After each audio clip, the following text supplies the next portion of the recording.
right, I'm currently on the phone with Miguel. He's another musician that reached out about the current interview session. So I'm going to go ahead and give him the chance to introduce himself. Everyone. I'm Miguel Sierra. Right now, I play in current bands as in Absent of Faith, also known as AOF, and my solo project, the Rabbit M Project, which is solo instrumental electronic music. And I'm local to the cities of St. Paul and Minneapolis. Awesome. And I'm just going to go ahead and throw out there that I am familiar with you from AOF because I am the drummer in AOF. So we happen to be in the same band. I don't know if you knew that. I did not know that. Yeah, it's crazy how that worked out. All right, so let's kind of go back in time. Tell me about when you kind of first came in contact with music. What was important about it? What made you want to pursue it to have it in your life? My first introduction to music was through my dad. He used to play in bands when he was younger with his dad and his brothers or whatever. So I started out playing drums in his Wednesday night church service. So I started playing drums doing that. And then I got my first guitar when I was 10 years old and started the electric guitar and started playing music with my best friend who was a drummer at the time. And that's what got us into starting bands and playing music. What inspired me was I'm a big fan of movies and score music and how that connects with film in a certain way. If you put them together properly, you could get that emotional connection when it comes to certain scenes and stuff like that. Because the wrong music for a movie could just totally throw the movie off. A movie could be great, the music could suck. The music could be great and the movie could suck, but the perfect combination makes it so much better. So would you kind of say that your kind of interpretation of music and the way that you look at it is much more kind of like a soundtrack than it is like a rock song kind of thing? I would say Okay. that because that's totally correct. Because I like the music aspect. I mean, vocals are great and everything, but I enjoy all the instruments, anything that enhances that music. So guitars, bass, drums, keyboard samples, all that. That's what I enjoy about it. Yeah. Going back a little, you mentioned that you started on drums and then went over to guitar. Tell me about the learning process for the instruments. Did you do private lessons, or did you kind of just listen to popular songs and get a feel for it? How did you go through that process? Well, first of all, I didn't learn any songs. I wasn't. I didn't do any type of training or anything like that. I just write music. Um, I guess that's what I do. I mean, I know some chords here and there and stuff like that. Um, Hopefully, it's been instinctual. You never took like conventional lessons or did like concert band in school or anything. well, I guess I mean I took music in school and learned how to read some music and for the playing the drums and stuff like that. But otherwise, no, I never took any lessons. Yeah. So let's kind of move forward. Once you were out of school, how did you kind of continue to keep music in your life? Uh, I mean, from what you said, you didn't really interact with music too much while you were in school, other than a band. But how did you keep it in your life after that, like as a young adult? Well, let's go back to the school aspect because I was still in and out of bands when I was in high school with my best friend and some of our friends that were in school because we used to play music that was similar to like or our style would have been Sunny Day Real Estate, Deftones, stuff like that.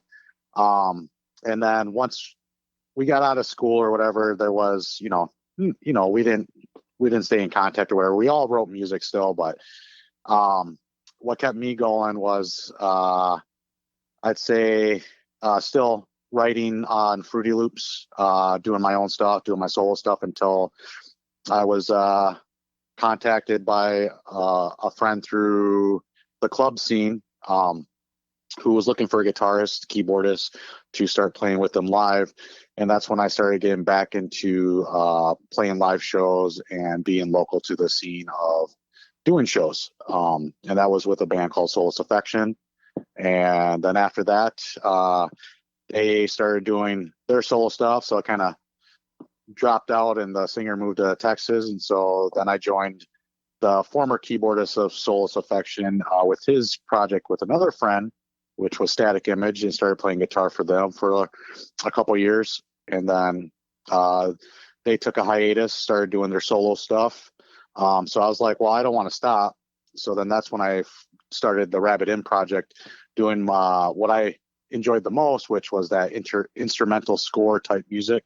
And I started that in 2012. And then ever since 2012, I've just been continuing doing that on the side until I felt like, I missed the live aspect of playing a live instrument with a band. So I asked a friend of mine if he needed a bass player. And that's when I joined AOF, probably like 4 or 5 years ago, I think now. Okay, so it sounds like you went through a couple different iterations of like a contemporary rock band in high school, and then again in your young adult years with Soulless Affection, and then also Static Image. What do you kind of think made you kind of go back to your roots for like the thematic kind of soundtrack type music, rather than sticking with, for lack of a better term, like a contemporary rock band?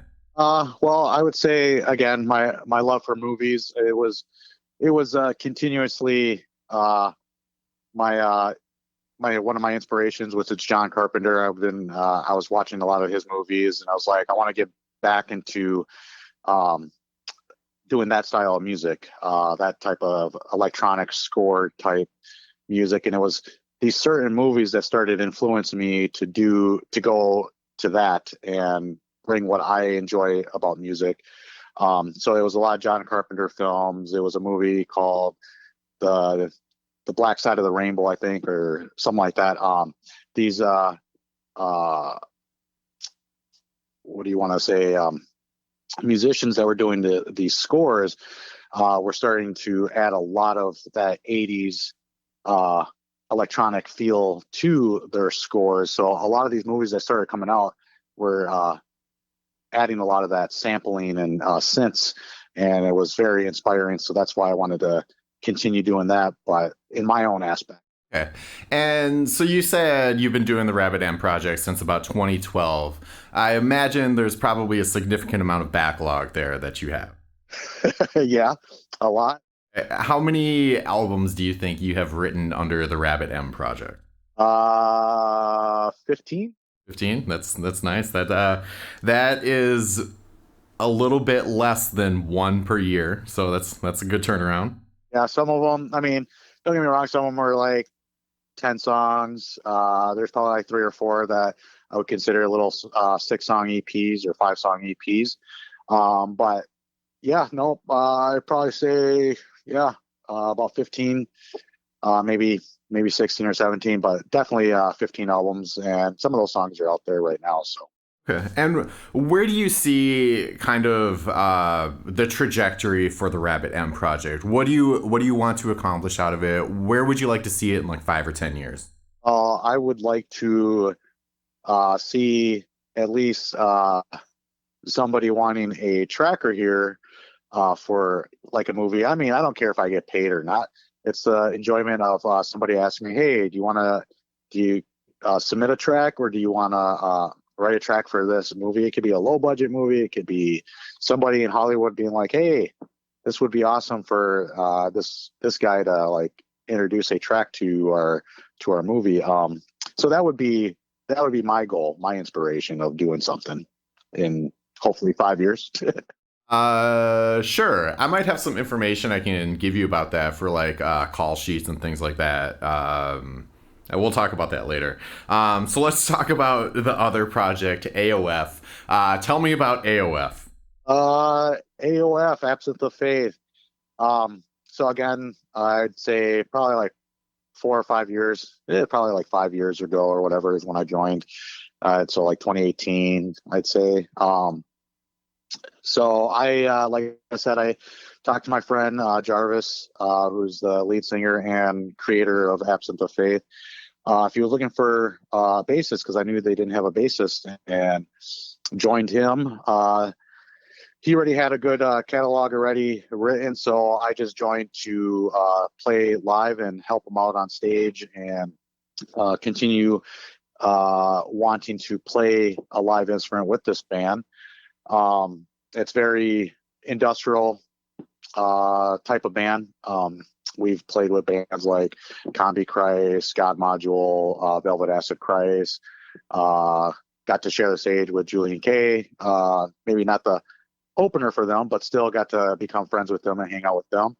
Um, and yeah, I mean, it's good. I got to meet you, who plays drums. We're good friends. Shortly before I started playing with you, AOF play or open for Stabbing Westward. Oh yes, we played. Which I'm a little bit steamed about because I love Stabbing Westward. That would have been nice. That was pretty fun. Yes. Yeah, so that was a couple months before I started drumming with you guys. I met you guys because my wife was friends with Jarvis, and so she said I should drum for his band, and then you came along as a part of the package. Yep, I know that sucks, don't it? And like you said, we've traveled around, done some shows. We shared the stage with Julian K, God Module, Brian Grupner, Gossicles, Gasoline Vertebrate. It's been good. That was about 3 years ago that I joined. And we have some shows coming up, but I should have given you that point. But we can talk about that in a bit. So looking back at through all of the time that you've been playing music and participating in music, what are some of your best memories that you draw on to keep you motivated? Best memories. Well, I'd say hanging out with some good friends, obviously meeting some new bands and becoming friends with them. Like you brought up Brian from the Gospels. It's always fun seeing him and talking to him and hanging out with him. But I'd say basically chilling with you and Jarvis in the van and just kind of joking around and hanging out. I enjoy that because obviously we all have our workday weeks and stuff like that, and it's good to get away from that and hang out with two of my, I'd say you guys are my closest friends, so yeah, just chilling with you guys and going on the road and hanging out and seeing new places, because kind of that's what I'm wanted to do since my dad passed away. Was he's like, get out there and travel. So since he had mentioned that way before he passed, I'm trying to do that a little bit more now that we have the chance of going on the road and playing some shows. So I'll do what I can to go out with you guys and play these shows out of state. Oh yeah, awesome. All right. Well, so where can people find, either you, Rabbit M Project, or AOF? What are some links for you guys? Well, yeah, the Rabbit M Project, you could find tracks on or my stuff on Reverb Nation, SoundCloud. You could even check me out on Facebook, Instagram. Then AOF, same thing. I think AOF, Absent the Faith, you could check out on Spotify. I believe some Reverb Nation, Bandcamp, some of their remixes and stuff like that we've done, or I should say Jarvis has done, is on Bandcamp for all these different bands. Some of the tracks that we've submitted to certain I'd say little soundtracks on Bandcamp. And I believe same thing with Absent the Faith. I think SoundCloud too. Same with Facebook, Instagram, some videos on YouTube. All right. And so I always like to give the person I'm interviewing the opportunity to put out their last word. So what's a message that you want to throw out there that you think people should hear? Well, if you're into music, be open-minded. If you're not open-minded, you never grow in music. That's why I always tell everyone, it's like, I play music. I'm very open-minded, as in I don't stick to one style. You only grow if you listen to many styles of music. That's what that influence of mixing is what makes you grow. It doesn't matter if I'm into electronic or instrumental or metal or 80s new wave or goth. There's some country songs out there. There's rap, there's pop, all that kind of stuff. It's all like, to me, it's the music that helps you grow. So I'll take little bits here or there that are influence, and that's what changes the track. That's what helps you grow, I feel.